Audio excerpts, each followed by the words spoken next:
Welcome back to another episode of Connected on Relay FM. This episode of Connected is brought to you by Backblaze, online backup made easy, and Igloo, an intranet you'll actually like. My name is Myke Hurley. Today I'm joined by Federico Viticci. Hi, Federico. Hey, Myke. And Mr. Stephen Hackett. Hello, Stephen. Hey, boys. Guys, it's another episode of our favorite show. It's the only Apple show that goes beyond America.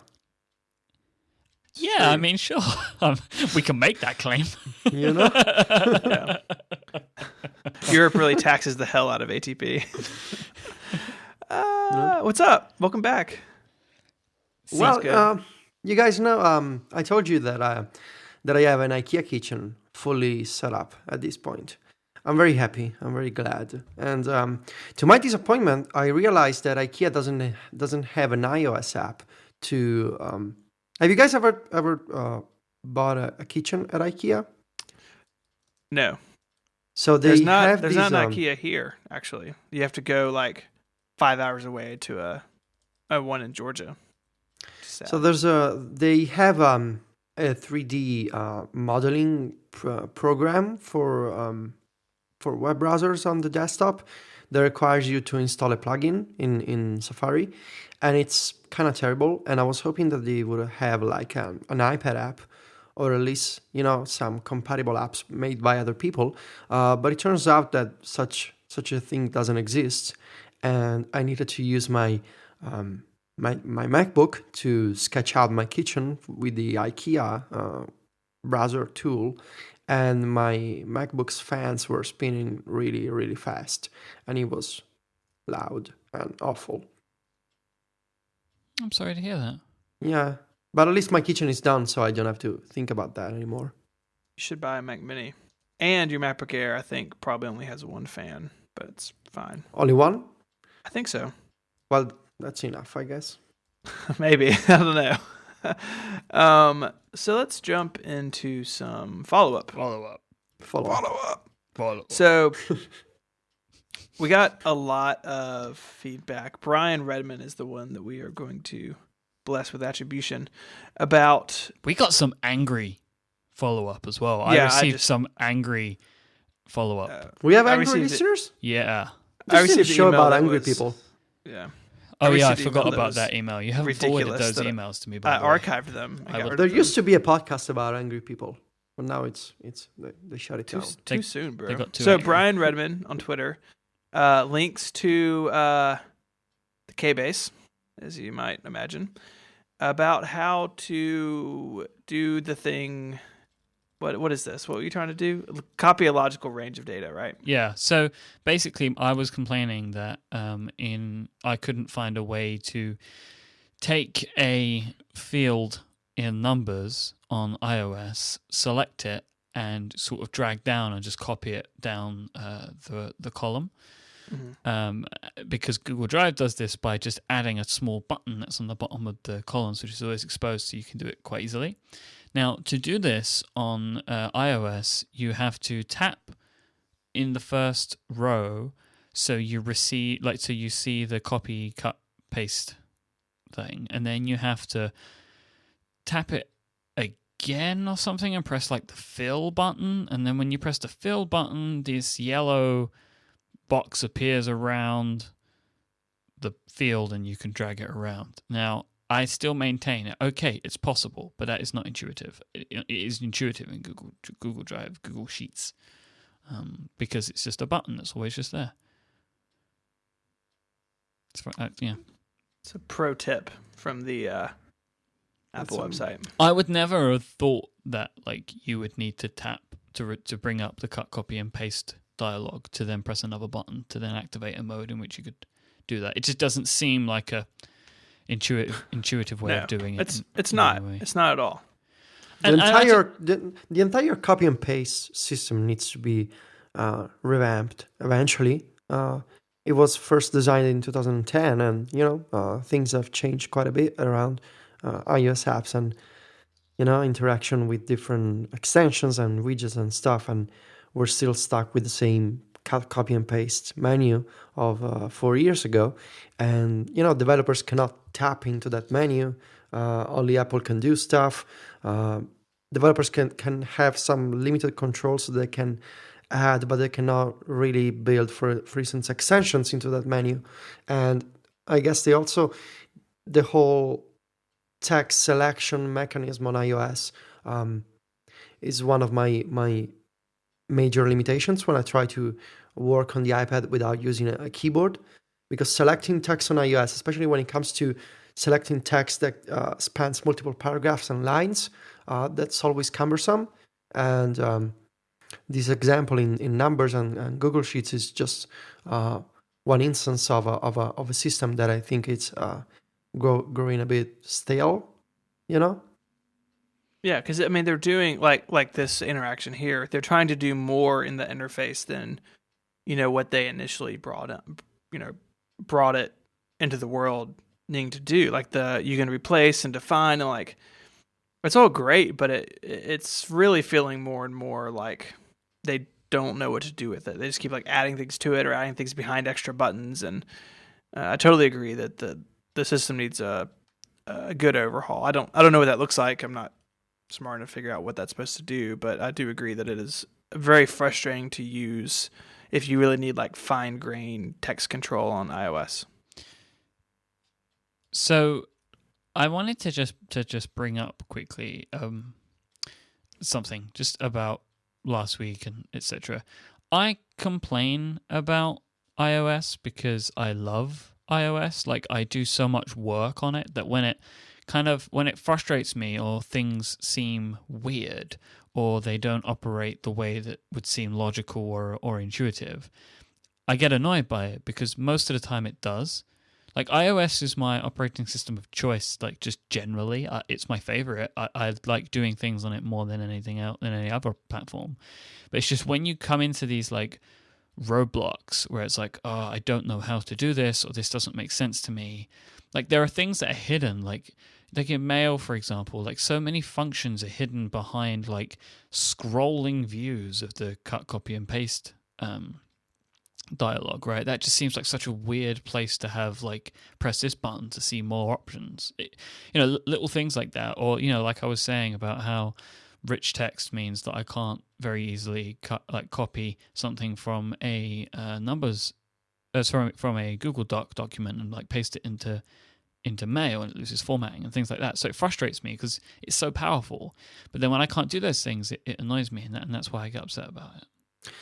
Copying rich text on iOS is like the Russian roulette.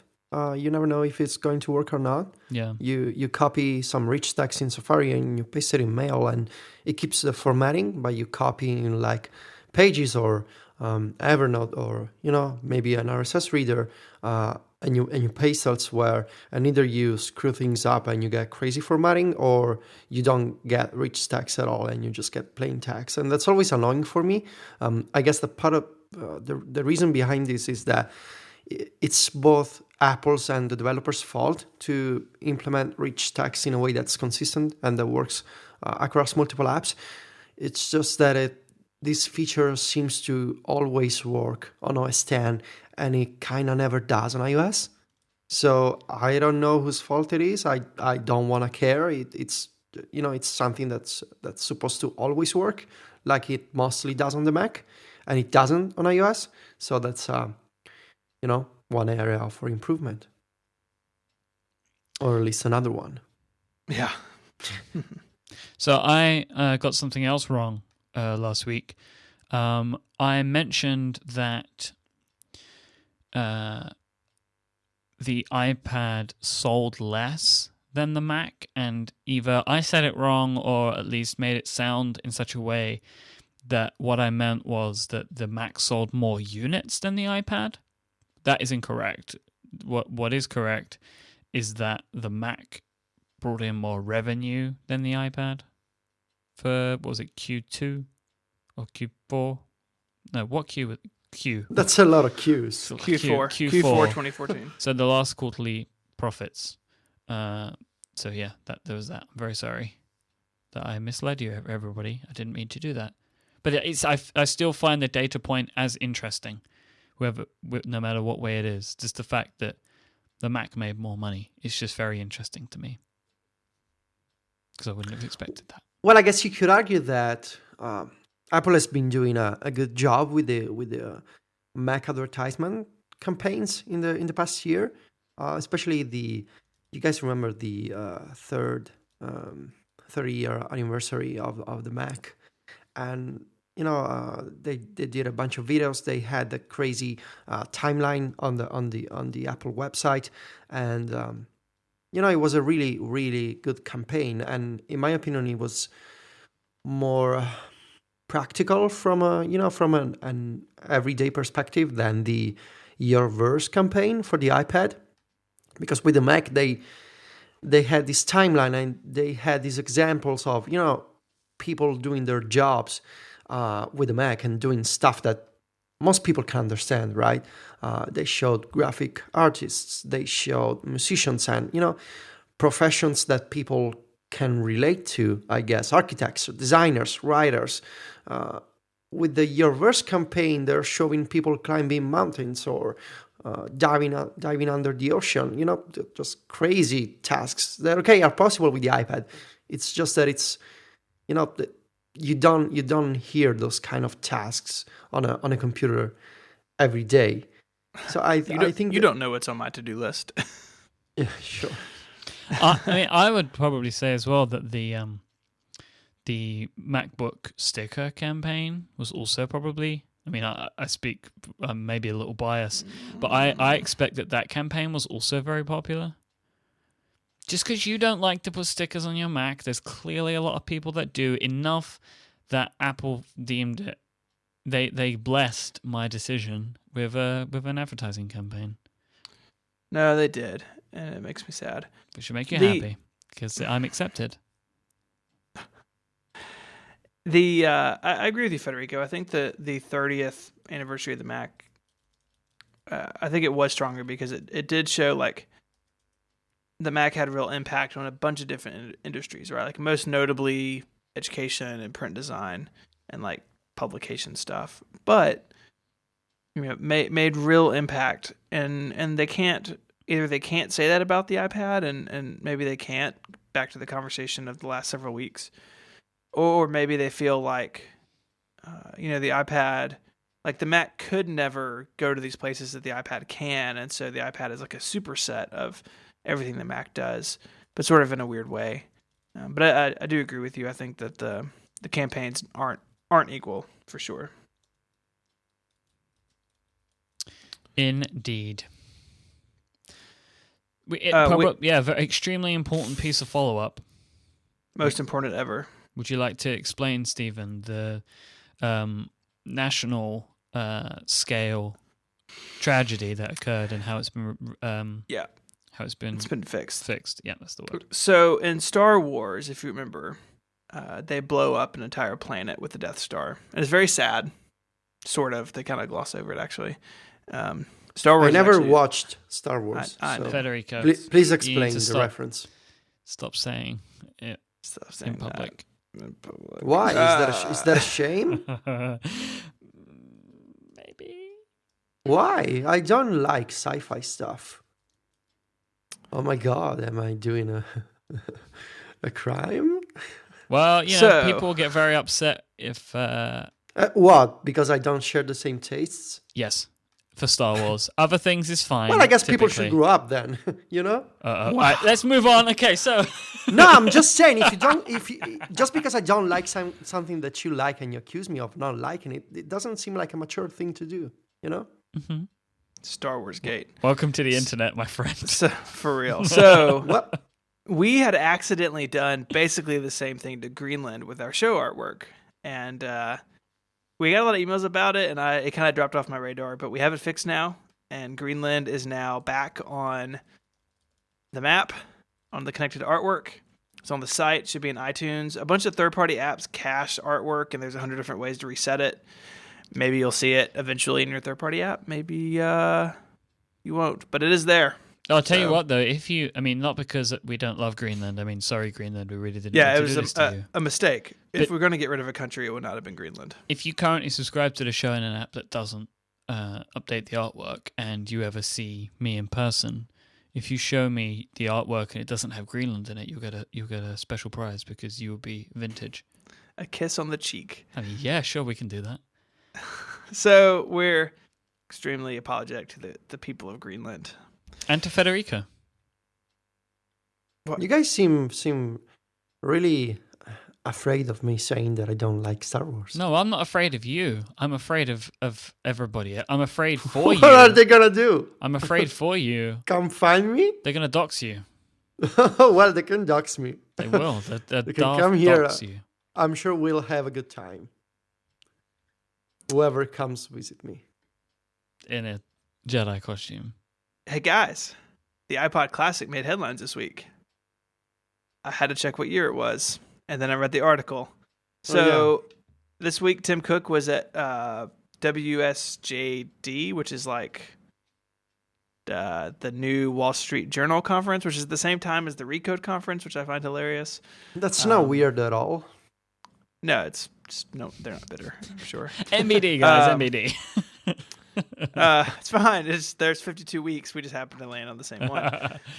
So Tim Cook was asked in the Q&A why the iPod Classic was discontinued, and there's a link to The Verge. And basically, Tim Cook said the iPod Classic was discontinued because they couldn't get the parts anymore, and worth designing a new one wasn't really worth it. Which I find I get it. Like, this is not me asking Apple to bring the iPod Classic back. Are you about to launch a conspiracy theory? No. But if I were, Apple doesn't not do things because they can't get the parts, right? Like, Apple invented, hey, we need RAM for the next decade. Go build a factory. Here's $45 billion. Like, it's not that Apple couldn't get the parts. It's the second one that it wasn't worth designing a whole new one when the parts became difficult or like, I'm sure Toshiba was only making 1.8-inch hard drives for the iPod. Like, those things have gone the way of the dodo. But it's just, I was excited to see my little friend make the news again, and then it was sad that it was about his death. But it's okay. I still have mine. It's still clicking and whirring away. It's good. Do you want my iPod Classic, Steven? I bought one, remember? Mine's a new. Oh, yeah, you bought new. one. Air Myke, quotes. do you want mine, Myke? I can ship it to you. Put some Star Wars music on it. if you put some of your music on there, Seniors. Yeah. Music. El Señores. then Okay. I'll take it. Man, why didn't we use one of your songs for the intro to the show? I We don't- really messed up. No, we really shouldn't. I don't know, but I mean, I can still make that happen. No, it's not a good idea. It is not a good idea. Co-founder approved. You say I'm changing so far, but you remember my name. You don't get a co-founder veto on this. So that's follow up this week. iPod Classic, Greenland, and Myke getting things wrong.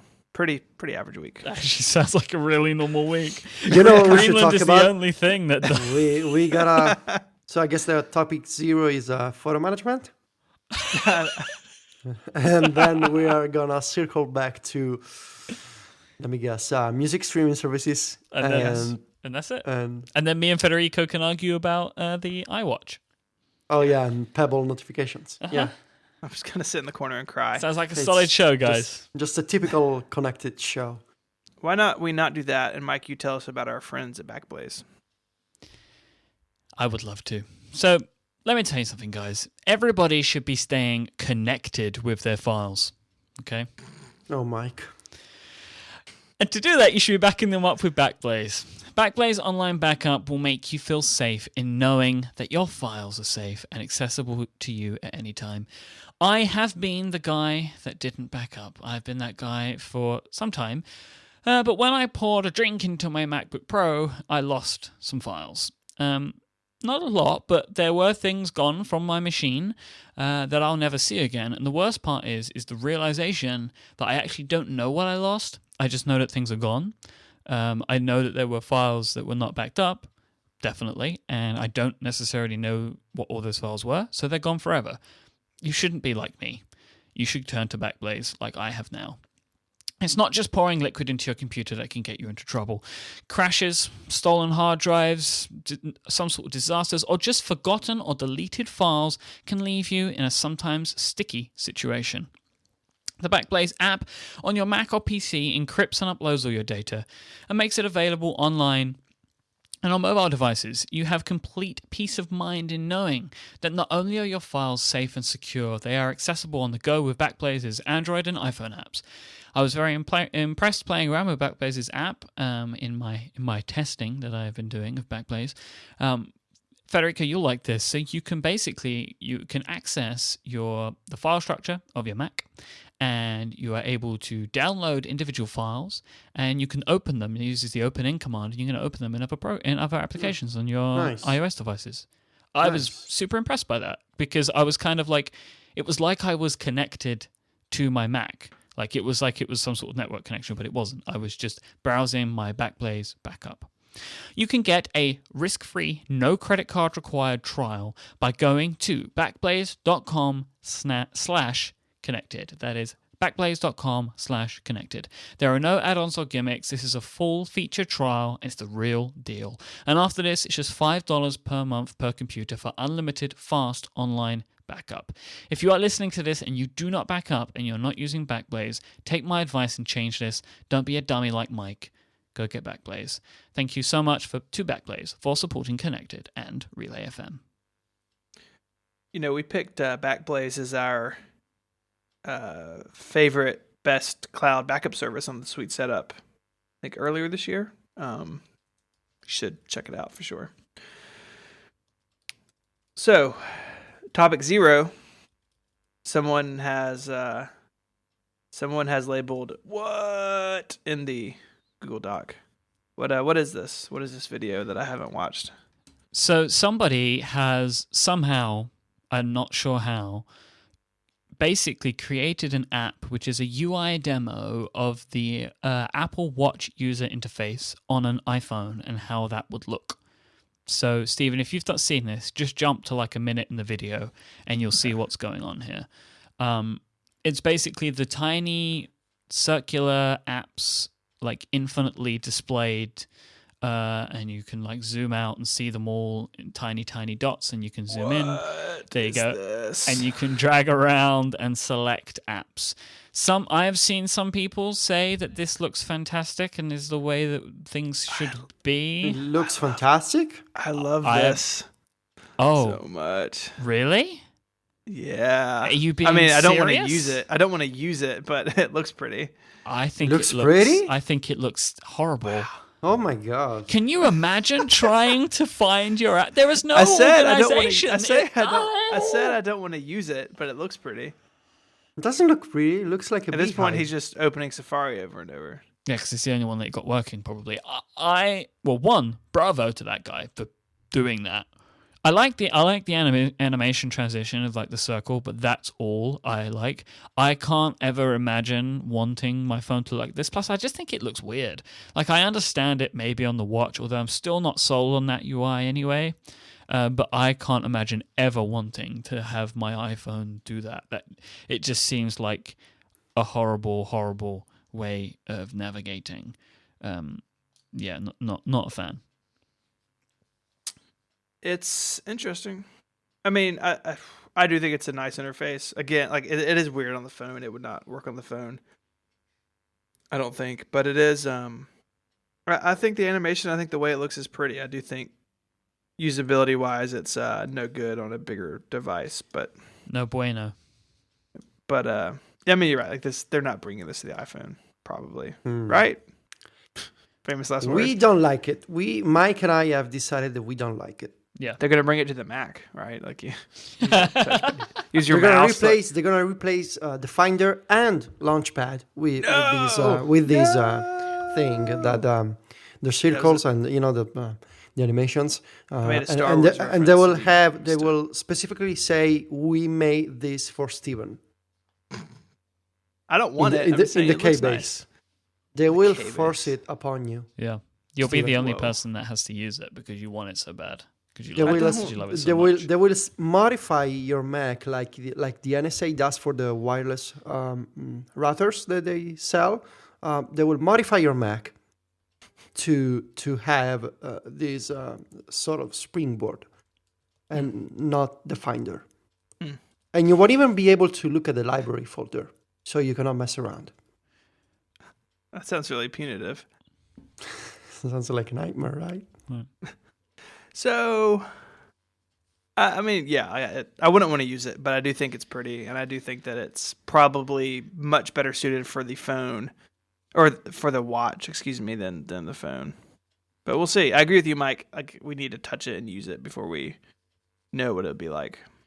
But seeing this video made me think about something, because my main reason for not liking the way this looks, especially on my phone, is there's no seemingly like standard organization to anything. Things just repeat themselves. You would not, even if you could organize in that view, you probably wouldn't they want repeat to. because like dude made a YouTube video. I don't think on the watch videos things repeat. Things have placement, and I think they even showed in the demo that you can adjust that placement. But even if there is placement, which I don't remember seeing, I feel like that placement is not as ordered as it's fluid. As the current placement that we have, and I quite like the placement. So basically, this got me thinking about the age-old discussion of how do we organize the apps on our phones. And I thought it might be a really nice time to revisit this because we all have bigger phones now. So we recently potentially had to look at reorganizing. The other thing that made me think of it, so it was that, and then also I had to choose a new wallpaper for my phone, and I'll talk about that in a moment. So we have in the show notes for this episode, some apps will show it as an image, otherwise you can click a little link and you can see it. Stephen has created a size-accurate depiction of our home screens, including the phones that we're using, which is very nice. Thank you, Stephen. You've shown off your artistic work. You get a gold star. Did you guys know that people can find the show notes at relay.fm/connected/11? I didn't know that, but thank you for letting everybody know. See, I'm doing my homework. That was you were on the ball with that. Yeah, I know. So, what you can do if you want to see how big these phones are, you can put your hand up next to your MacBook screen. Yeah, no, I'm just kidding. Wow. So, guys, See can that? I? So we call it TBT. Do I have to talk about the home screen on my phone, or can I use my iPad as a reference? Phone. Just phone. No, because I swear, Myke, I'm not trolling you, but I restored my phone a couple of days ago, and so Myke. Yes. I'm not joking. This is not meant to as a. Well, do you know what you can do, Federico? You can look at the image, and you're gonna have to pretend. Yeah, we told you this was coming.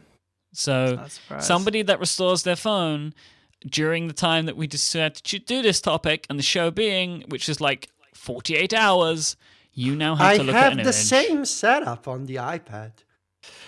So. Well, you can pretend, okay? But if it's not like the image, then why do you sound be it. bitter? Why do you sound so angry, upset? Because we've made why lists. Is your phone bigger in the middle? Because my phone's the biggest. This is the 6 Plus. You have such an ego. Well, maybe I do, but it's still a bigger phone.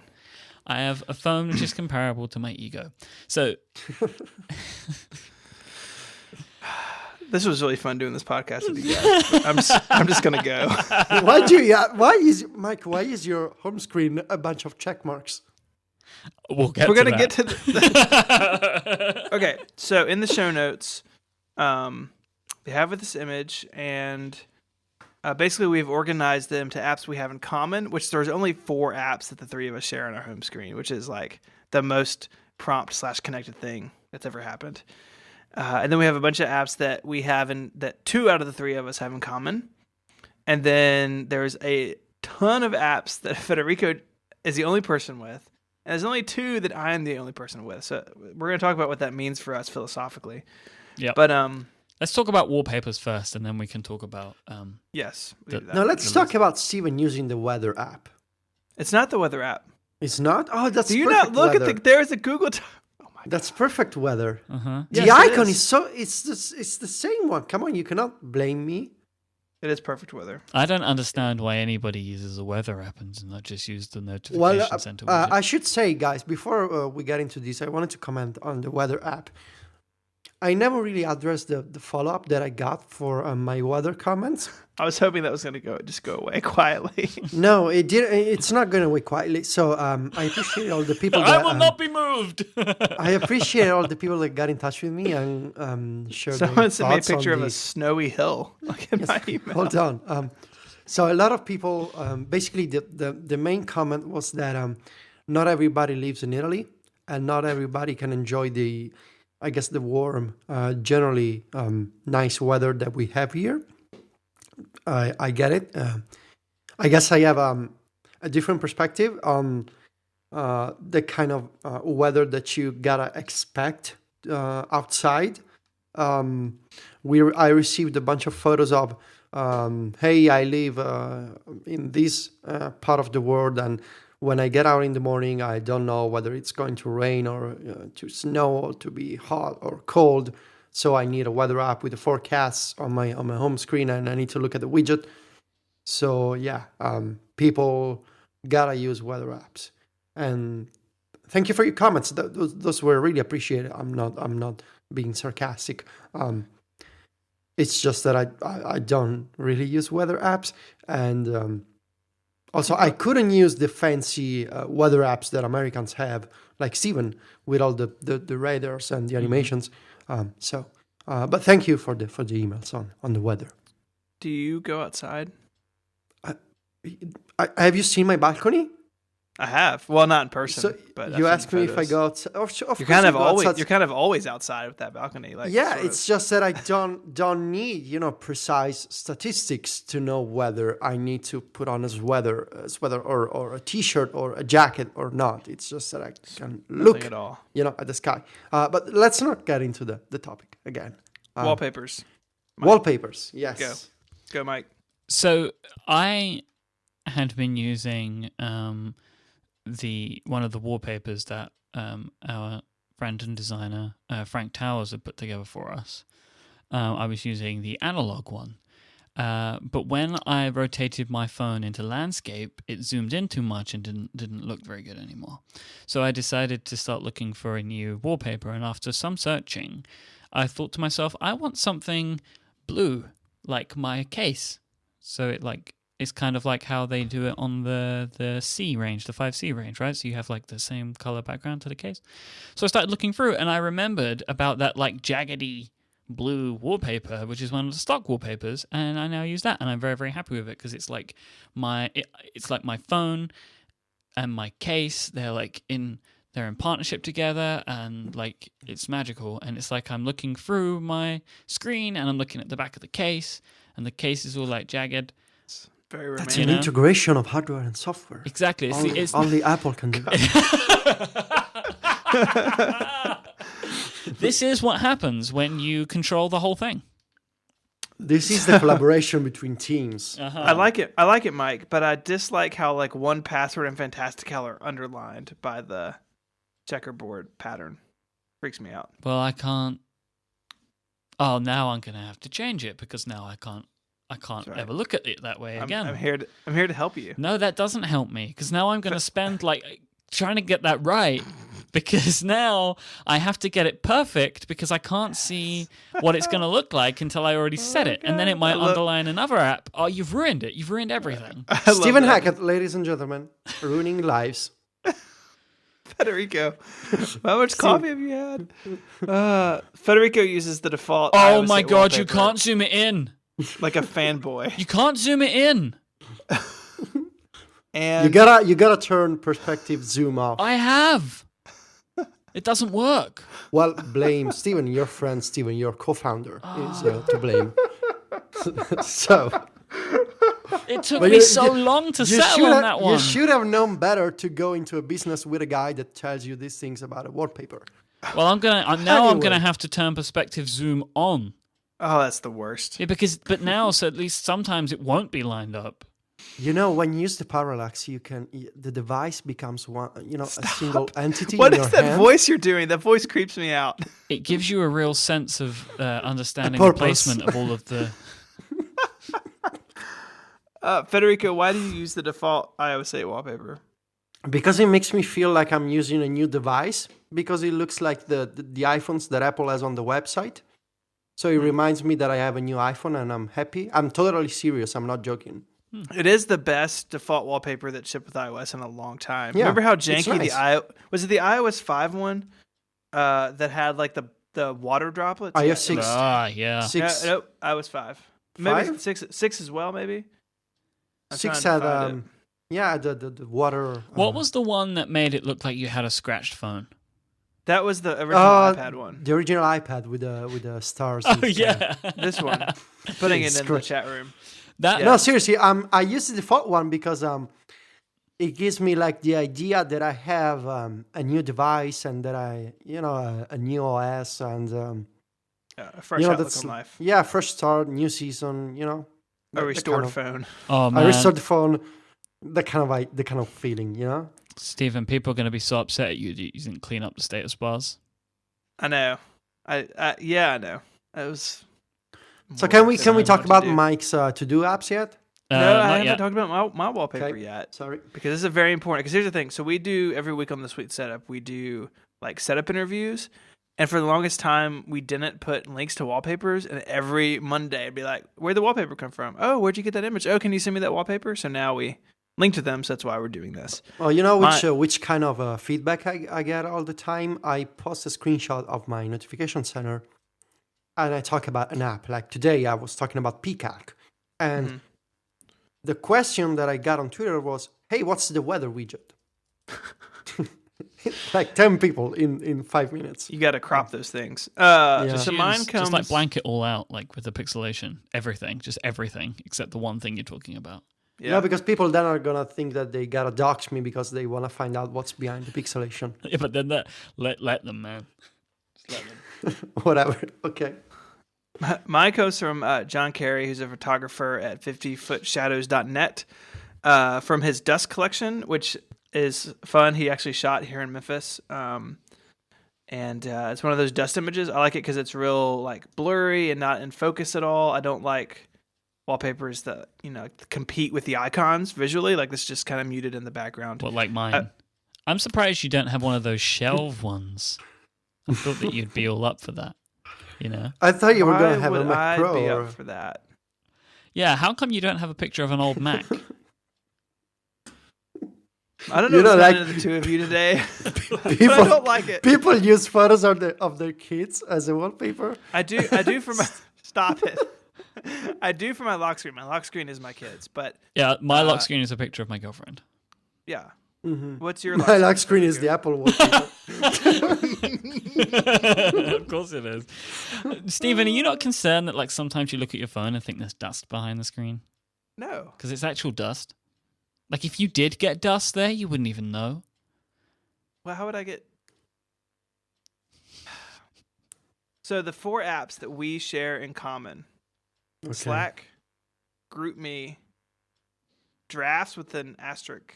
Oh, I know what the asterisk means, and Evernote. Those are the only 4 third-party apps. So we're not talking about first-party apps. We also all share Messages. I think Messages is the only first-party app we all use. Mhm. And Wait, Safari, where maybe. do I find the meaning of the asterisk? Right above it. Thanks for exposing my show planning ideas, guys. So the listeners at home know the asterisks that you cannot see mean that I denoted these applications as potentially worth further discussion. So I do think it's worth Oh. discussing why we all have Slack and GroupMe, because they do basically the same thing. Well, I'm going to get rid of GroupMe now. No, Yeah, why? Well, because not get rid of it. I'm probably going to move it off my home screen. Because Because I never use it.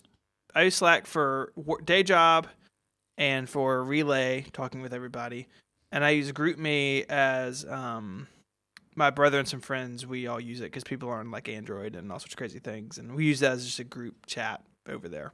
So that's why they're still both on my home screen. I'm actually considering putting the game 3s on my home screen. That's gonna be bad for you as you I play it. Mike, all day, Mike, every did you day. see work at home. Did you see the screenshots of the upcoming version? Yeah, of, and the Vine Freeze? videos. Yeah, yeah. There's too many, so just follow Asher Volmer on Twitter. I'll put his link to his account in the show notes. I use Slack because you guys forced me to use it. Yep. Yeah. After I suggested Slack to you.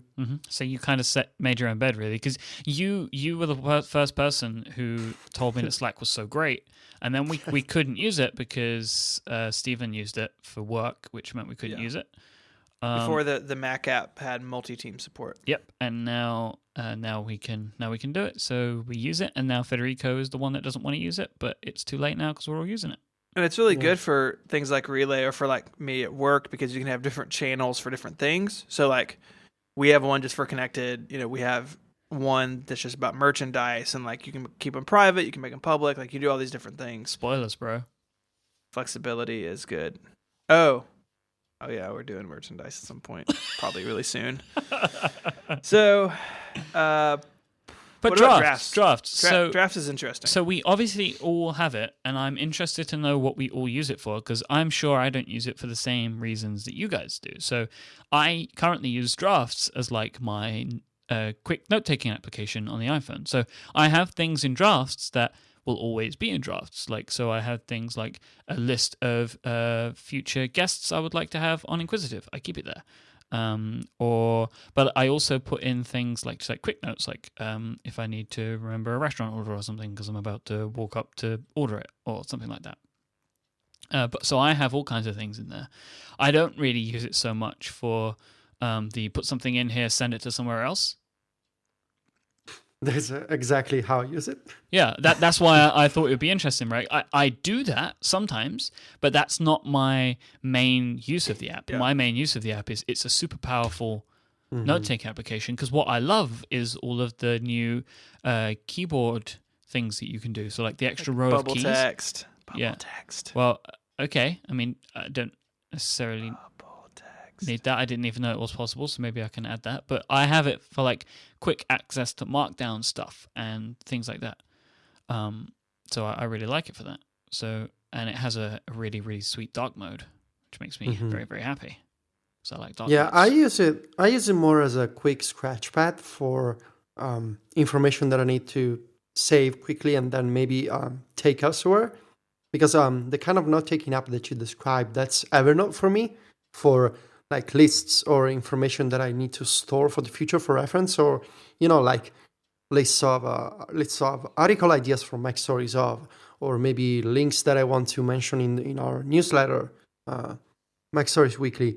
I use Drafts for things like I need to, save the phone number of a friend that I got a call, or I need to save an address quickly, or I need to save a link into Evernote. And in fact, one of my most used actions in Drafts is the append to Evernote action. Basically, I keep a lot of lists in Evernote, and Drafts is able to append text to the bottom of an existing note. So, for instance, if I find an interesting link that I want to mention on Myke Stories, I keep a note in my Evernote called Stuff to Check Out, where I append links of interesting articles and apps that I want to cover. Yeah, I should do that because I have like notes and stuff like that, and I do keep things like that in Evernote, so that would be really good. I might set stuff like that up. I'm looking forward to when I quit my job and can really dive into workflowing. Federico, will you be my workflow czar or something? Yeah, I can be your workflow guru. Yes, guru. Okay, we'll go with guru. So we can just have like an hour a day where you just workflow me. But I'll tell you, it'll be in Italian. That's cool. I'll get a workflow for translating it. Okay. Yeah. So another use case for Evernote that I started enjoying in the past few weeks has been in setting up our new place with my girlfriend. We have a lot of things to buy still, like furniture or like stuff for the kitchen, for the bedroom. And I keep a list in Evernote. And every time we think of something that we gotta buy when we go to IKEA, for instance, I can open Drafts and I just quickly type out the item, and then I swipe to the left and I tap the Evernote action, and it's saved in a shared notebook that me and my girlfriend we share on Evernote, and so we can keep that information around essentially forever, at least until we buy the item and we check it off from Evernote. So yeah, Drafts is a really nice scratch pad for me. Yep. Yeah, I'm in between you guys. I use it a little bit for the action stuff, and like if someone is like rattling something off that I need to capture really quickly, and I just have my phone, Drafts is much faster than Evernote as far as getting started typing. So it's sort of my go-to. So yeah, Evernote's really cool. I use it for a lot of business documents, and I use it for mainly for like travel stuff and just to store things long term. I see it as like a cold storage for things, for like email and stuff like that. So like if I get like a receipt that I need to keep and that sort of stuff, Evernote's kind of my place for that. Yeah. It's like a cold storage that you can easily search. Yeah. Because in Dropbox you could keep around like PDFs or text notes. I mean, everybody does, but search is not great for that. It's like a Finder with cloud features done right, whereas Evernote is like a database that you can search.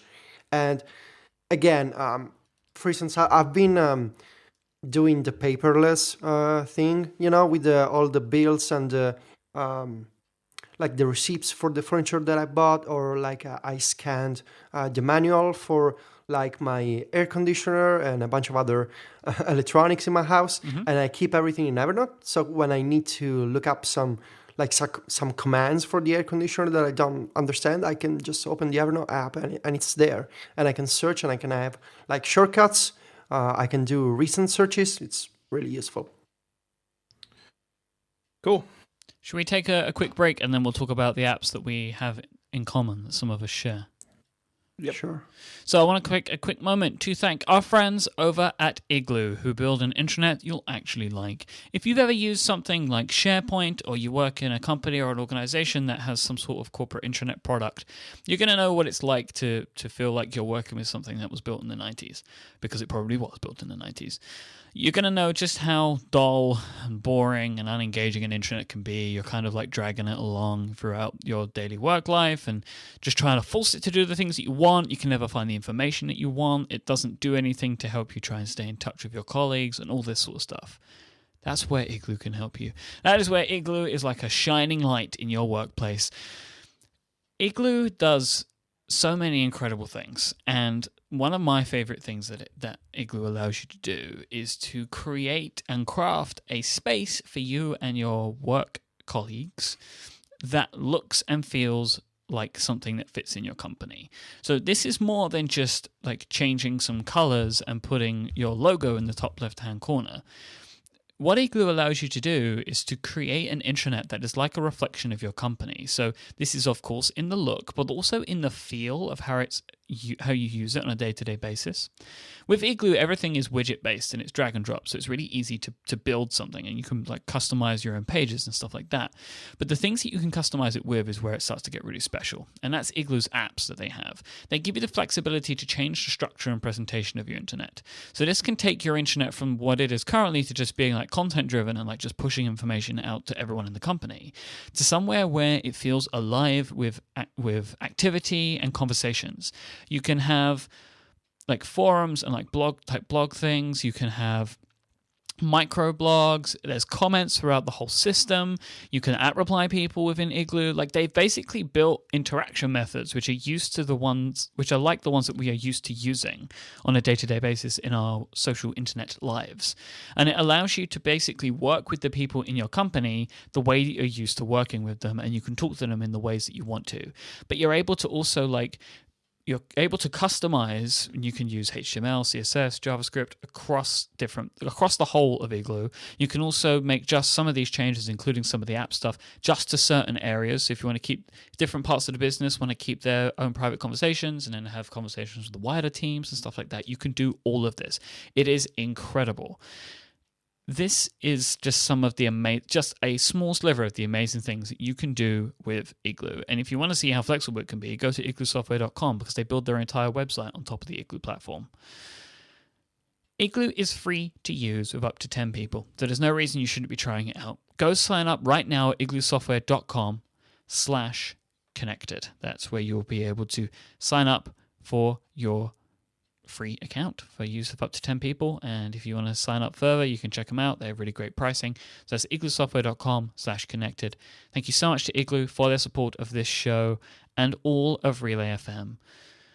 There is just one more thing I wanted to mention. We are currently, across the network, you may have heard it on other shows, we are running some surveys at the moment. This is to try and make sure that we are doing the best we can to find advertisers that you are interested in. So if you go to podsurvey.com/connected, if you have filled out a survey for one of the other shows, you'll see that all of the stuff should be pre-filled for you, which is really nice. So you can just click submit again. It's basically, we just want to know some basic information that enables us to try and display some stuff to our advertisers about demographics and that sort of stuff. You know, the average types of things that people need to go out to more advertisers. And also we want to understand the types of things that you want to know and what you like and what you want us to be interested in as well, so we can bring you the best products and services around. Also, if anybody that enters the survey will be entered into a draw for a $100 Amazon gift card. We will not use your email address for anything other than telling you you are a winner of the gift card if you are picked at random. So go to podsurvey.com/connected, fill that out, and we will be your best friends forever. So the next list, I'm going to read through them all, and then we'll kind of pick a few to talk about, are apps that 2 out of the 3 of us share. So we have, and most of these shouldn't be a surprise, Fantastical, Overcast, Day One, 1Password, Instapaper, Dropbox, OmniFocus, Unread, Beats Audio, you can guess which one of us doesn't have that, Editorial, and Tweetbot. The one that jumps out to me is 1Password. Federico, why is that not on your home screen anymore? Because extensions? Because I a lot of apps are using the extension now, and if I need to copy a password, I use Spotlight a lot on iOS to find apps. And 1Password, I just need to type 1 in the search box and I launch it. So I feel like because I'm not constantly switching to the 1Password app, I can keep it in a folder, which is called Work. So, Stephen, this raises a question that I have for you in this same instance. Why do you use it if it's integrated into Safari and you use Safari? Because not everything that I have in 1Password is helpful in Safari. So I have a lot of things in 1Password that are, not just logins. And it's, and I'm not always using that information on my phone. So I might be at another computer and needing to log into Dropbox or, doing something where it's just handy to have. It's skipping ahead a little bit, but the top 4, so Maps, Time Zones, Day One, and 1Password, those were promoted to my home screen when I got my iPhone 6. And so these apps were all on secondary pages. And 1Password out of the 4 probably has the weakest argument for being on the home screen anymore. But it is handy to have nearby for things like wireless passwords and, various PIN numbers and things like that I store in there. So anyways, does that answer the question a little bit? Yeah, I mean, obviously I use it because I don't use Safari, so. Which is crazy. Nope. It's not crazy when you use Chrome all the time on your desktop. You're still using Chrome? Yep. Can I ask you why? Seriously? Not, again, trolling or anything. I'm curious. Okay. Because I used to use Chrome, so I'm really curious. One massive reason at the moment is I have Chrome on my Windows PC at work. So I like to be able to use one browser where I can share the history. So it still makes sense for me to use Chrome. I have not tried Google Drive in Safari for Yosemite. I understand that it's old. People tell me it's better. It's fine. It's fine. Fine. Okay. So I find my experience to be perfectly acceptable and works really great in Chrome. So everyone just tells me it's fine, which suggests to me that maybe it's not. No, it works. Like, it either works or it doesn't. It didn't work in Mavericks. It works in Yosemite. Federico's like, it's okay. It's fine. There's nothing exceptional about it. It works much better than Pages. Yeah. So bam. I was wondering why Unread. So which one of us doesn't have that? No, hold on. I'm sorry, Steven. One last question. Myke, do you think that when you go full indie, and you will start using Safari on your Mac because you don't have to use a Windows PC anymore, do you think that you can switch to Safari instead of Chrome? Probably not. I don't really know why I would. Like, I actually think that, well, one big reason I personally feel that Chrome looks better than Safari does in Yosemite. Transparency. Mm-hmm. And I don't like that everything is all in one bar.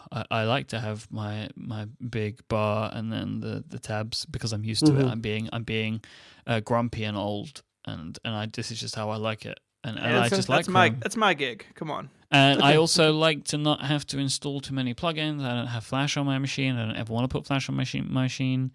Obviously, I'm always playing Flash games. I'm not. I don't really know why I even brought that up as a point. I think Chrome is really fast and snappy. I like it. I don't really. Okay. Good answer. I don't have a reason to switch to Safari. So I'm just gonna keep using. You don't have an incentive to start using Safari. Yeah, because the only extension that I would really want to use is 1Password. But I mean, okay, shock horror, everybody.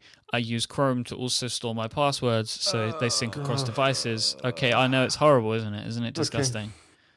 Doesn't it store them as plain text? I love the sarcasm. I love the sarcasm in Myke's tone. I know. Yeah, of course it does, Stephen. But I also don't care. It just whatever. Whatever. No, I get it. Yeah. If you're gonna get to my Mac, you've got to know my password to unlock my Mac to get to my Chrome plain text passwords. Spoiler alert! It's I don't know what it is. Stephen is a bully. Long live the Queen. That's my password. So Stephen, unread. Yeah. Unread, which is really a question about why are you using DigReader instead of a regular RSS? Yeah, that's more my question. Okay, so basically, I'm going through that phase, oh no, that all boys go through. Yeah, I don't know which RSS service I want to use anymore. Dig is never the right answer. What difference does it make? Not really. No, don't make fun of it. It's a really solid service, guys. I talked about this on Mac Stories a couple of times. It's actually a really nice app, and there are some really nice ideas in the front page of Dig. It's not the same Dig anymore. Like now it's a BetaWorks company, and they have a team of people that every day they feature interesting stories and links, and they don't do anything shady. Like they link to the original source. They it's an editorial team that picks the best articles from around the web. So on the front page of Dig, I discover a lot of great stuff every day. Like they have a video section where it's like what's the name of that website that highlights all YouTube videos? Stephen, Devour. you love this. Devour, yes. Devour. I love Devour. Yes. So it's like that, They highlight all this cool, interesting stuff, and it also works as an RSS app. And it was ready for the iPhones for iOS 8 before many other RSS clients. So it had support for the share sheets, and you could use extensions. It has all the basic RSS features that I want, and it's really nice. You can sync your reading position across the iPhone and the iPad, and it was a nice surprise for me. But also I've been, I used to rely on Feed Wrangler every day, and I love it. It's a really nice RSS service from the Underscore that we know and love. But I've also been keeping an eye on Feedly because I think it was last year I bought a lifetime Feedly Pro subscription when they were on sale. So that basically grants me access to Feedly Pro forever, as long as I'm on this planet, I think. So I can try all the pro and early features, and in the past week they did a couple of things that I like.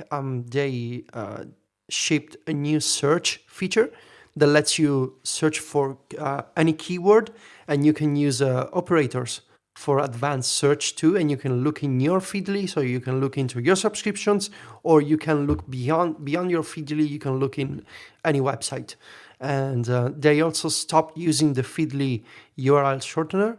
So now articles that you share on Feedly take you directly to the source page. So basically, I've been trying all these RSS apps. I still have Dig on my home screen because I think that a lot of people make fun of Dig, but actually they do some really nice things. But I'm also curious to try Feedly because there's a bunch of apps that I would like to try. Like there's I think an app that Myke mentioned, Fiery Feeds. Is it possible? Nothing to do with me. Yeah. No, you mentioned Reconnaissance. Yeah, Reconnaissance. Yeah, which is Feed Wrangler only, right? Yeah. So there's this other one that supports Feedly, and it does a bunch of iOS 8 things that I want to try. Also, the Feedly app has been updated this week with a bunch of improvements and iOS 8 support. And Feedly, I like it because they're huge. They have a lot of users. They're doing interesting partnerships like with Evernote and Dropbox, and they actually have a business model, which is to charge people for advanced features, which I like. I want to try them all. I don't want to have any preconceptions about RSS or important. Twitter clients. Oh yeah, we're gonna skip over the fact that you're the only one with the Twitter app on your home screen. No, I don't want to skip over that because we covered that really well. We've talked about this. No, you're back again. You said you were going to Tweetbot. You're back on the Twitter app again. Yeah, it's like drugs. In fact, okay, so let me tell you. Yeah, it's like drugs. I'm working on this article from MacStories about my experience with Twitter clients in 2014. I've been taking a look at Twitter, Tweetbot, and Twitterific again, and I don't know when it will be ready, but it's something that I want to officially cover on the website because I feel like I've been talking about Twitter clients in the Tweetbot review, on Connected, in the newsletter, and now I want to kind of put it all together and make it a nice article. Lovely. Yeah. So let's dive further into the world of Federico Bottici's ridiculous home screen. Why ridiculous? There's crazy stuff on here. What's crazy about it? Come on. Okay, so let's just go through it. Let's just read the list of apps that only you have. Okay. PCalc, Next, Pinterest, Pinner, Nuzzle, Dig, Todoist, Sunrise, Dispatch, Quip, Clips, and Twitter. What I like about Federico's list compared to mine and your lists is I think that there are more apps on Federico's list that either nobody's heard of or few people have heard of. And that's not a bad thing. I think what that shows is Federico is really in tune with the app world, as we'd kind of expect. But it's just interesting to me. Like, Next, I mean, people are talking about Nuzzle, but it just sounds funny. You know? You don't know what Next is? I've seen it. The Apple bought them in the late 90s. No, not that one, Stephen. It's an expense tracker for iOS made by a lovely indie development studio based in Switzerland, I think, called No Identity. And they make fine apps such as Next, Listbook, and another iPhone app called Yearly, I think. Great guys. And Next is just the kind of expense tracker that I want because it's got fast input, it's got a great UI. My only problem is that I'm having the iCloud bug in iOS 8.1, and none of my iCloud apps are syncing, and so I cannot use Next for now. So that's a bummer, but I will keep using it as soon as Apple fixes the problem. What about I've heard people talking on Twitter about this, the oldest person thing I've ever said. I saw the kids talking about Nuzzle. What's special about Nuzzle to you? It's basically this newsreader that kind of collects links that people share on Twitter for the past 2 hours or 8 hours or 24 hours. So kind of if you've been absent from Twitter and you just want to know what people have been talking about, and this app collects all the links that have been shared the most by the people you follow, and it lets you see, for the past day, here's what people have been sharing is Okay. the article that It's everybody's been talking about. Personal tech meme. Yeah, basically, yes. Okay. And it's nice because it lets you have like filters. So you can say, hey, I want to know for the past 2 days, for the past day, or for the past 8 hours. So if you just wake up in the morning and you want to know what people have been sharing overnight, if it's not football or baseball stuff or Game of Thrones spoilers, you can find links in Nuzzle. It's really nice. I have Nuzzle downloaded to try because I know that you've been speaking highly about it. And I also saw that Jason wrote a big post about it as well, and I respect both of your opinions. So, and the way you've explained it there, because I haven't really bothered looking into it too much, but that sounds really cool. Like just the ability to like just jump in and be like, what are people talking about? Yeah, it was really nice for me because when I was on vacation and at the end of each day I could just open Nuzzle and say I want to know what people have been talking about today, so I have a rough idea of what's going on Twitter, and so I don't have to scroll my timeline to see all the tweets. I can just look at Nuzzle, and I don't know if like there's been a big app or game announcement, I can use Nuzzle to discover it. I also like that the logo is a hedgehog, and I like that it's called Nuzzle. I think that's super cute. Yeah, because the guy digs through all the links. Yeah. So as you can see, there's Nuzzle alongside dig. Wow. It's the cutest little thing. The last one I wanted to ask you about, Federico, was Quip. Oh, Stephen, you're going to learn all about Quip soon, my friend. So, Federico, you tell him. Yeah, Stephen, see, Quip is the thing that you will start using soon instead of Google Drive. Right, me personally? Yes. We'll see about that. Maybe. I still haven't made my mind up yet. Myke needs to decide. Well, up to Myke. So basically, me and Federico are using it for virtual. So Fine. if I It's decide adorable. that I also want to use it for connected, then you'll be outvoted, and then you can write your own document, and then we'll have our document. That's basically how it works. I'm now. Dollar Relay fan. I always Quip. want to say that. So it's online documents. It's editing. I could look it up, I guess, but that's a lot of work. It's a collaborative document. It's kind of like Google Drive, but it's different in that in a document you can put any kind of information you want. Like besides the usual like links and lists, you can do spreadsheets with like advanced formulas and all the stuff that you normally get in a dedicated spreadsheet app. Only it's done right into the same document, and it's got all these notifications features that basically tell you when people have opened the document that you're collaborating with, or like each document has a separate chat, so you can send messages to people. And it also has a revision history that it keeps along with the chat, which is really interesting. So you can see what edits people are making. Yeah, and you can see what device people are using to make edits.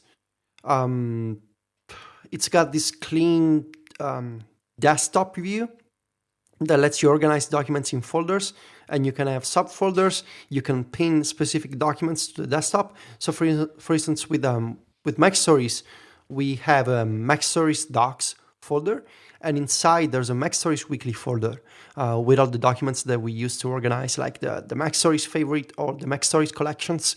And the Mac Stories collections document is pinned back on the desktop. So when I open Quip, I can just tap on the document and I open it.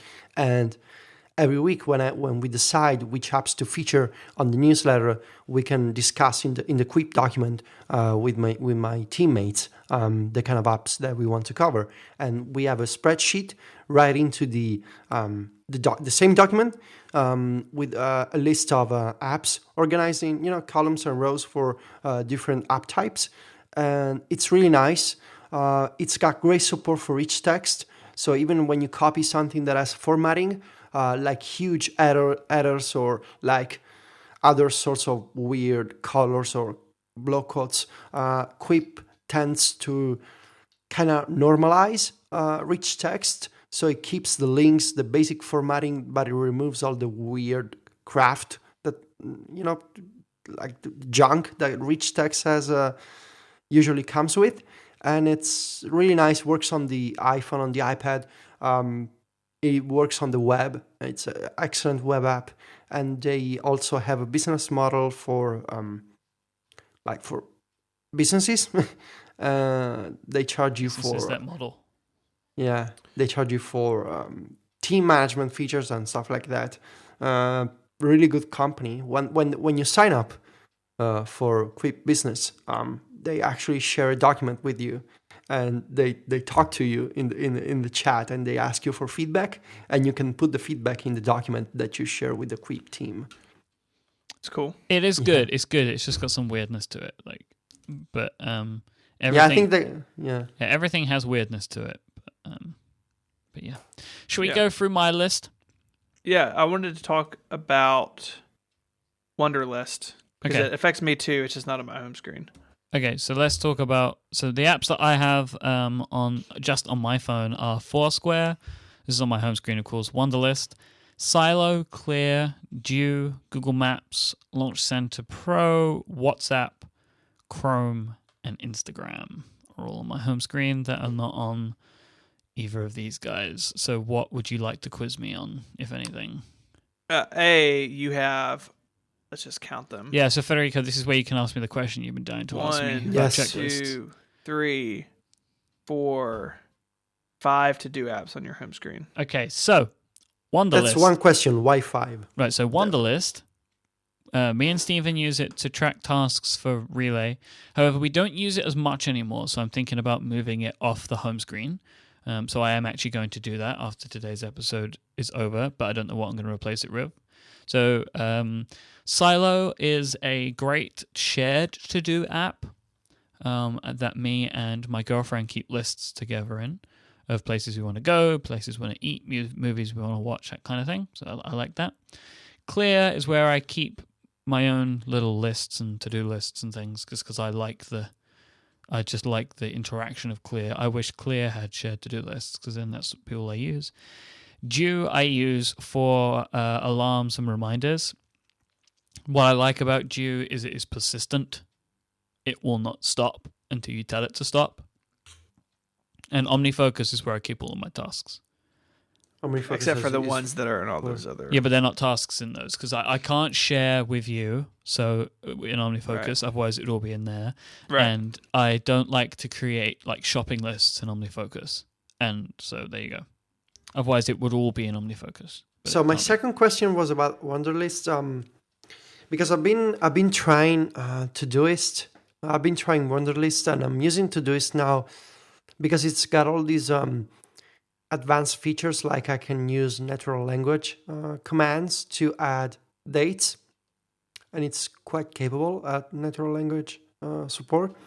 And it's got filters, and it's got all these, you can set up collaboration with other people, and then there's a syntax for filtering down specific tasks and projects, and it's really nice. But I kind of want to try Wunderlist again because it's got support for the iPhone 6, which Todoist still doesn't have, and it's got an extension to save tasks from anywhere. So I wanted to ask you if you've been using the Wunderlist extension at all from other apps to save tasks quickly. No. Okay. Sorry. Nope.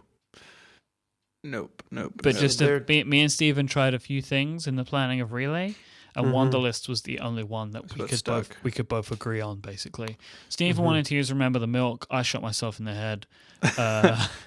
And then what did I want to use that you weren't happy with? Oh, hey, Steven, where's the cow icon? Yeah, where is little OmniFocus? Remember the Milk? Okay.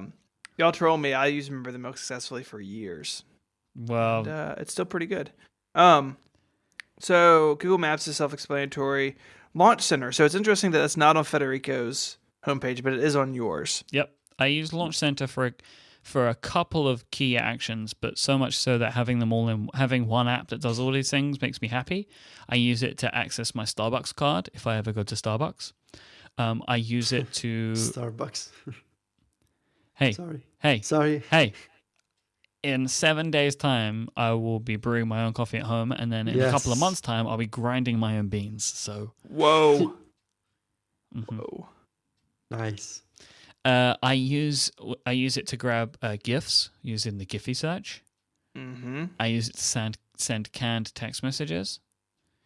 And I use it to access all of my frequently used Google Drive documents. That is my key use for Launch Center Pro. I have it for that, but it's in a folder on my second screen now. So I have a Google Drive document thing, like a folder. So I hold down, I have all of the show documents that we have, the running documents for the shows. I have an open Google Drive command. Then I have our sponsorship calendar and our sponsor read folder. I have all of those, like, just with their own little shortcuts. That is my main use of Launch Center Pro, is using the Google Drive actions. So I only have 2 that are unique to me, and which I found really interesting as we did this. That I'm much closer to. I thought I was going to be closer to Myke, but Federico is so far in left field. I don't think it's easy to compare us. I don't know what it says like about you that you're closer to us than me and Federico are to each other. If that makes sense, like you are the closest to all of us. You're like, you sit in the middle. No, that's the continuum of our relationship. That you two are on the end, and I'm usually in the middle. Right? Is that how it normally works? Unless we're talking about how Max. dumb iOS is, and then I'm.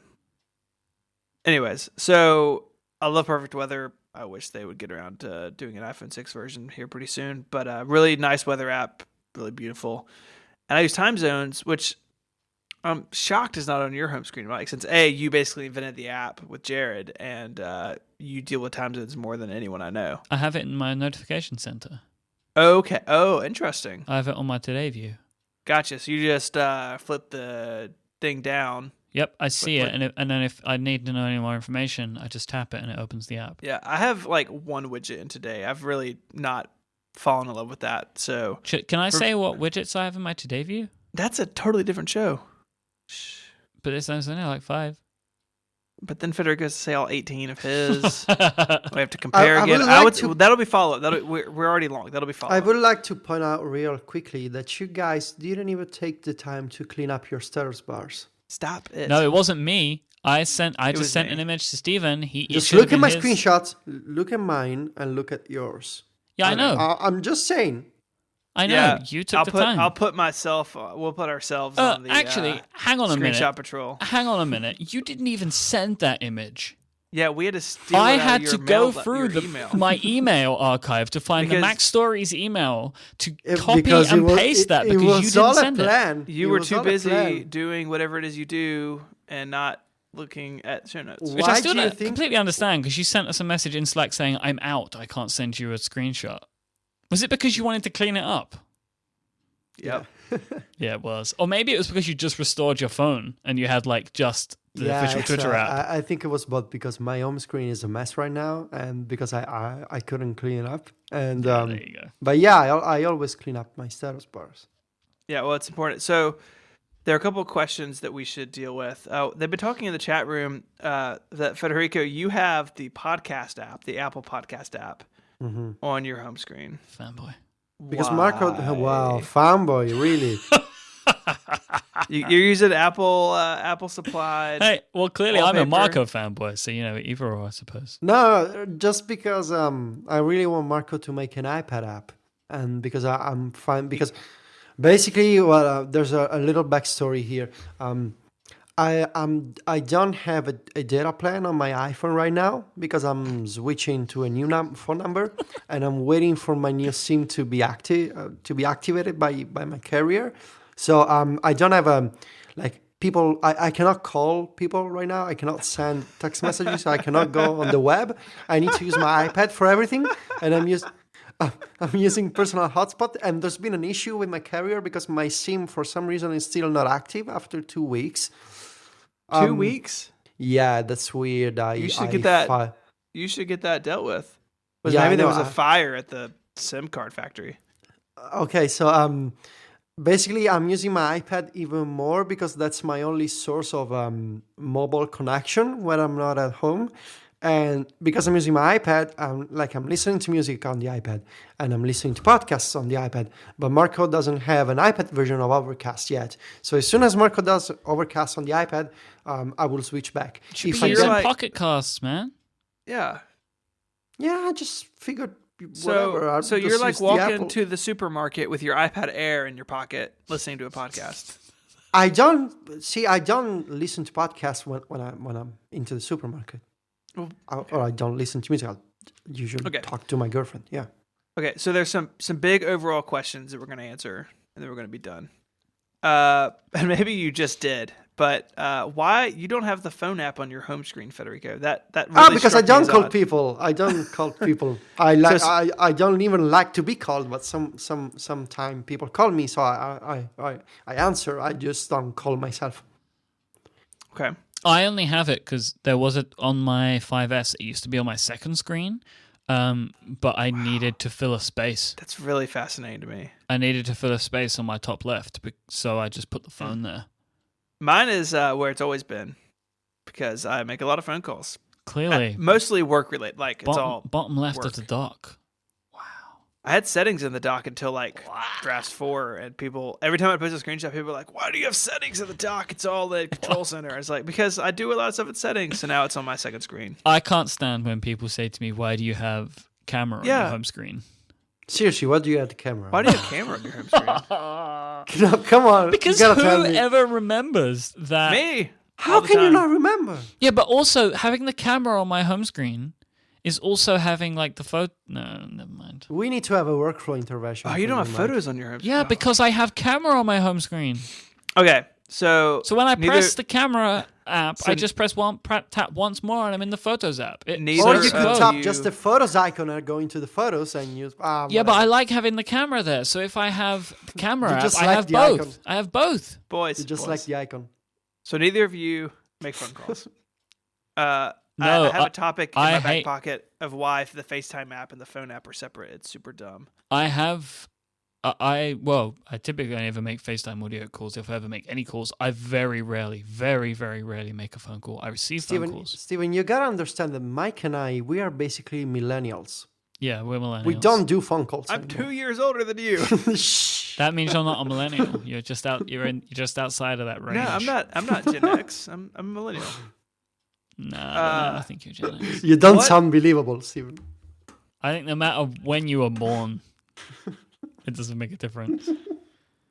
What is the idea behind our icon placement? So I hinted at mine earlier. My setup is exactly how it's been for a long time, except I added a new row of icons at the top because they're hard to reach, but I still need them sometimes.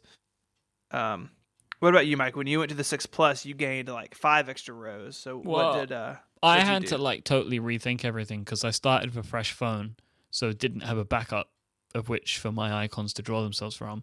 And then because of the size of the phone, I needed to like not put my most used app potentially, which is Messages, in the top left anymore because I can't reach it that easy. It's now in the bottom left.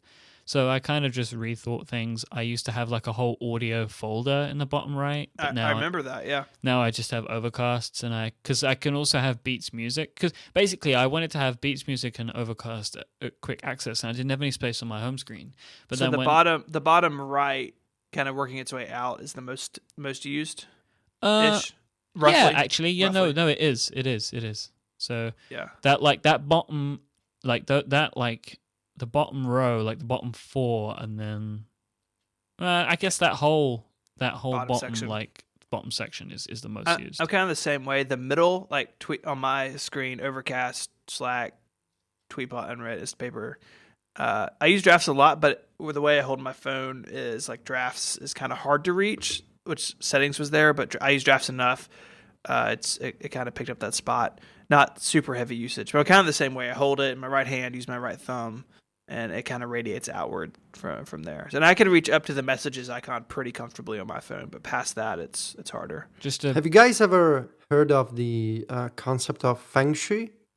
Yeah.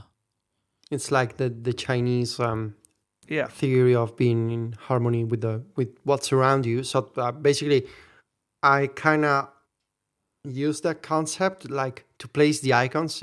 They don't really have a relevance to usage, except for the stuff in the dock. It's the apps that I always use. The other apps, they don't really have. Like I put them on the home screen based on how nice the combination of the colors look. Right. Like if they have a balance. But say if you in a similar sort of way, I mean, okay, you have colors. If you take a look at my home screen, my apps tend to be paired with something else. all the to-do apps together. Yeah, so I mean, I've made some changes now to my home screen, which may need to settle in a little bit during this episode. I now have threes and Instapaper on my home screen, having moved Wunderlist and GroupMe away. So you've got like the chat apps are all together at the bottom, and then 1Password, Fantastical, and OmniFocus. They're like the apps that I get work done with. I have my audio apps. They're on the right side towards the bottom. The camera and Instagram are next to each other. Evernote and Dropbox are next to each other. The to-do apps are all next to each other. Day One and Editorial are next to each other. Yeah, I mean, that makes sense to me. I have them mine's just, roughly that way too. They're just kind of clumped together through utility. A lot of mine are replacements for the system apps. So like Fantastical is where calendar sits or used to sit before I added the row above it. That was how mine before before I changed to the 6 Plus. That's exactly how I organized mine. Whenever an app replaced the Apple app, that it went in that place. Yeah. So we don't have screenshots of it. I don't want to spend a ton of time on it, but the two of you guys have 3 total home screens. I only have 2. Mm-hmm. What's past the home screen? Folders. Yeah, I have loads of folders, and mine at the moment is just it's not in any real order because it's just still too soon. Like, and that means that this is now the order, but I can look at it and I'm like, there's no order here. Yeah, I use Spotlight a lot. My second home screen is folders. There's 2 rows of folders based on app type. So like media, utilities. Yeah. Have a folder for all the various apps that Myke and I use for Relay. And then 3 rows of like just apps that I use a lot, but they're not on the home page. So like Instagram, Drive, Carousel, but it needs some work. Like, I agree. Like, I got my home screen kind of the way I want it, but not really quite yet. And I agree. Like, after that, it's just like craziness right now. And now I'm making changes. Now everything's moving around. Yeah, you get to change that wallpaper. I'm kind of upset about everything. So it's not in the doc, but what do you guys think? Like, I feel like we talked about copy and paste earlier, that the organization structure of apps and the Springboard is really dated. Like, it's ridiculous that on bigger phones you can only see 9 apps in a folder at once. Like, why can't a folder be everything 4 rows long or like 4 apps across? It's crazy. I feel like Apple needs to address some of that. Like the 6 Plus especially. Like, why do apps have to start in the upper left hand corner? Like, you can't have a blank row or a blank spot like you can on Android. Yeah, it drives me crazy. It doesn't make sense to me. Yeah, I think that, being able to customize the home screen will eventually come to iOS, because it's one of the things that I think Android does really nicely. It definitely does. I think when they open that door, it's gonna, like, the inevitable complaint will be, well, I can now put icons where I want, but why can't I have widgets? Right? Yeah, because that's where that argument goes. I mean, have you looked at, there are some widgets on Android that are really, really useful. Like, I saw a tweet by Wunderlist, I think yesterday, they have a new quick add menu on Android on the home screen. It looks really nice. Well, the Evernote Notification Center widget is the Evernote Android widget. Yeah, it's the same. Nice. But one really cool thing you can do, you can...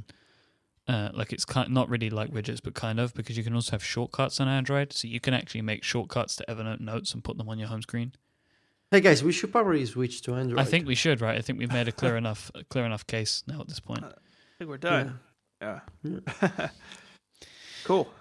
Great. Okay, so that's about it for this week's episode. We didn't put links to all of the apps that we discussed in the show notes, but there's a link to a bunch, and maybe at least the ones that we went into a bit more detail on. You'll find links to those in the show notes, which you can find at relay.fm/connected/11. If you'd like to find us in other places on the internet, we are all on Twitter. I am at iMyke. Stephen is at ISMH, and Federico is at Viticci, VITICCI. I am a host of many shows on this wonderful Relay FM. You can find this show and many of our other shows at relay.fm, including Virtual, which me and Federico host together. Federico writes at macstories.net, and Stephen writes at 512pixels.net. We'll be back next week with episode number 12. Thanks again to our sponsors for this week, Igloo and Backblaze. Until then, bye-bye. Arrivederci. Adios.